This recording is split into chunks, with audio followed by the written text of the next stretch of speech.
And also as part of activities on the sidelines of the 80th session of the United Nations General Assembly in New York, Acting Foreign Minister Hoài Trung joined a policy dialogue roundtable hosted by Columbia University.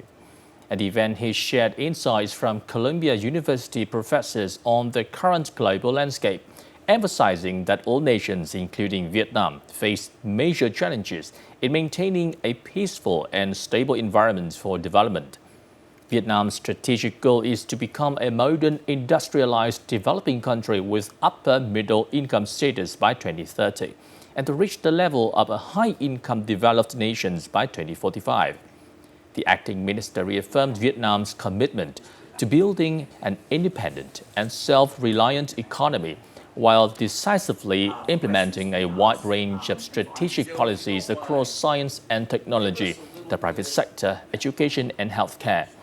At the same time, Vietnam is advancing reforms to streamline administrative structures from the central to the local level, while deepening and broadening international integration.